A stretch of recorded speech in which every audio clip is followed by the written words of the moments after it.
All right, well, we are in the middle. I shouldn't say we're in the middle. We're towards the end now of this series called Torn.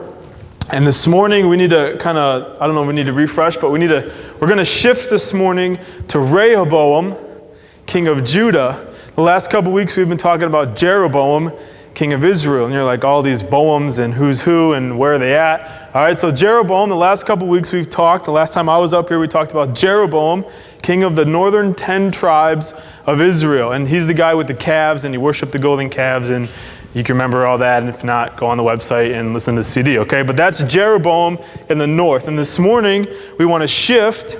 We want to refocus in some ways on Rehoboam, king of the southern tribe, which is Judah. So there's Judah and Benjamin. They're the two tribes that make up the southern kingdom. And what we want to do this morning is talk about Rehoboam, okay?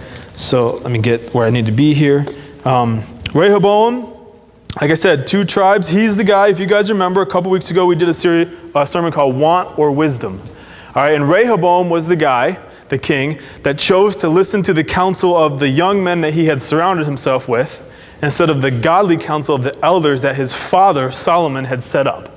All right, and so we did a whole thing on who are you listening to and what do you want to hear, and that's the king Rehoboam, and now we're going to go back to Rehoboam, and we're going to see 5 years later what has happened with King Rehoboam, kind of where he's at, what he's doing. If you'll remember, one last thing about Rehoboam is that he is the grandson of David.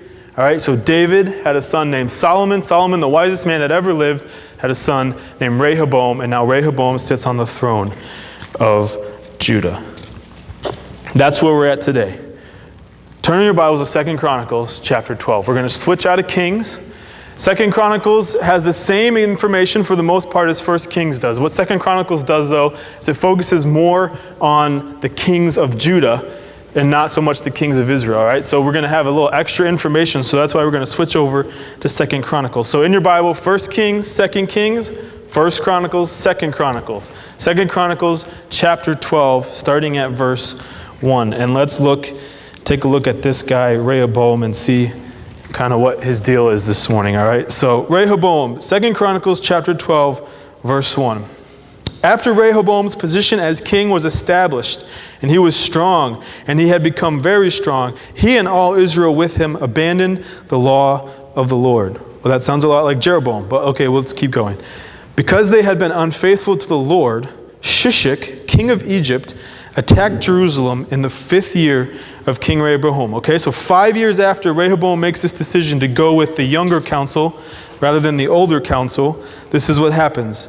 With 1,200 chariots and 60,000 horsemen and the innumerable troops of Libyans, Sukkites, and Cushites that came with him from Egypt, he captured the fortified cities of Judah and came as far as Jerusalem.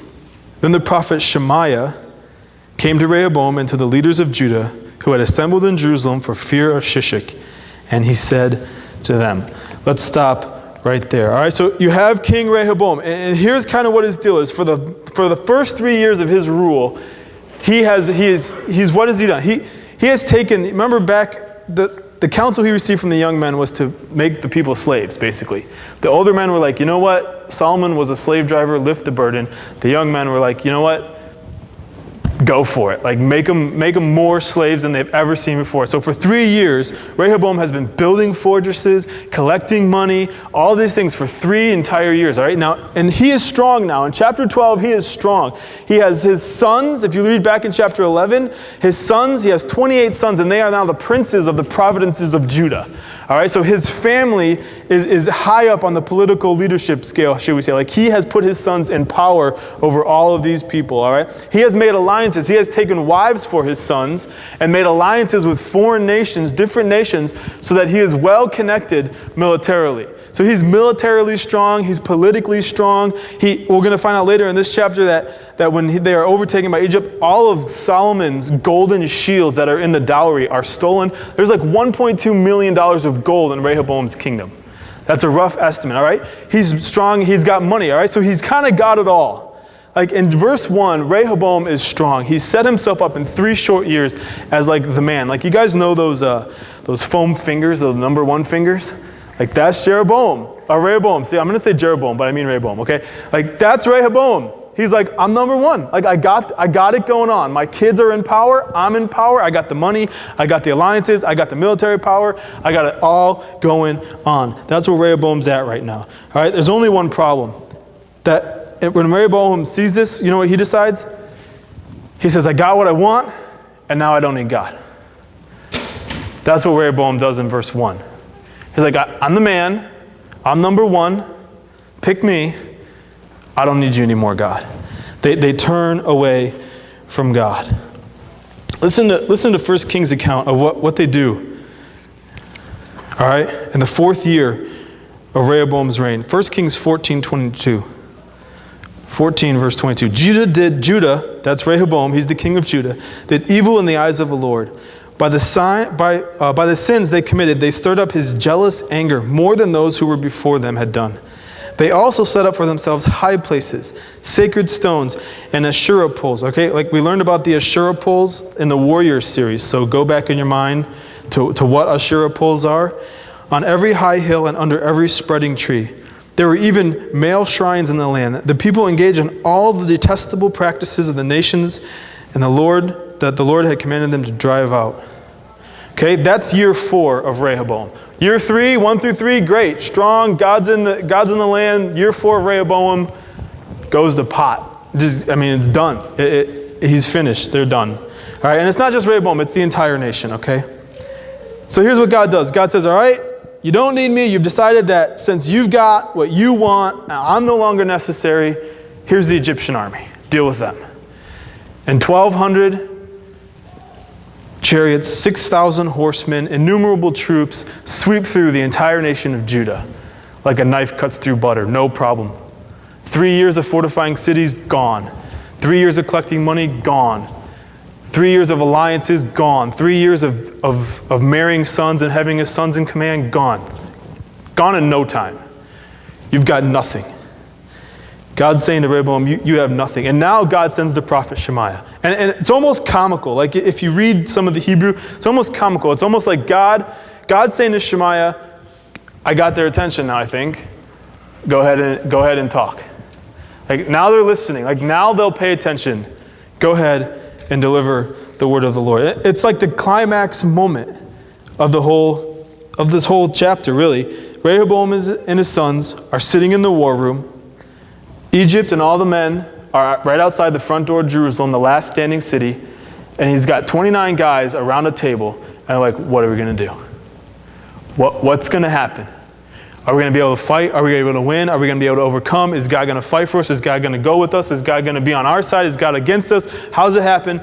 And the door opens, and in walks Shemaiah, the prophet of God. And now they're going to find out. And the prophet says, let's stop right there. Don't read ahead. You'll ruin the rest of it, okay? The prophet says what? All right, go back. I want to go back real quickly. Our struggle on the top of your note-taking outline. You ready? Here's what we do. Right? This is what our struggle is. We will always struggle with this as humans, as living, breathing human beings. When we get what we want, we forget about God. When we get what we want, we forget about God. That's what Rehoboam does. You know what? I got the kingdom. I got my sons. They're in power. I got the money. I got the peoples. I got the military. I got the political thing. When we get what we want, we forget about God. Right? So in order not to convict you too fast, too at the front, let's just talk about our country, America. Okay? I love America. I just want to say that up front. All right? But we founded on biblical principles, morals, the Constitution, the Declaration of Independence, forefathers, men of God. Right? Over time, we got what we wanted. Right? We had this discussion in staff meeting. You know what? We're a superpower. And you know what? Superpowers don't need God. We don't need God anymore. Like, we've got what we want, and now we don't need God. 10 commandments? No. Prayer in school? No. Forget it. You know, right to the unborn? No. Forget it. You know, a marriage, like, definition of marriage that God has set up? No. Forget. Like, we got what we want. We don't need it anymore. We don't need God. In fact, this week, it's kind of timely how this happens. I love this. But like Newsweek came out with a thing, like America the Ignorant. I don't know if you saw this little report that they had, America the Ignorant. And they were lamenting like the top 10 things Americans still believe. Like, so they're like, oh, come on already, aren't we done with this? And you know what one of them was? That they're lamenting the fact that some people in America still believe that God created the world and people and stuff. They're like, really, people? Like, we've got Darwin, we got the science to prove you wrong, like all this other stuff. And they're lamenting the fact that some people in America still believe that God is the creator and that God is alive and that God is real. Because you know what? We got what we wanted. And we don't need God anymore. We're done with it. Think about your life. Honestly, think about my life. Like, you need the job. And so we're like this, like, I need a job, like God, the job. I need, all of it, prayer, dedication, fasting, you get the job. And what happens? You got what you want. God, I don't have time for small group or like Bible study or like prayer or my devotions and all this other stuff. You got what you want. I got what I wanted. I don't have time for God anymore.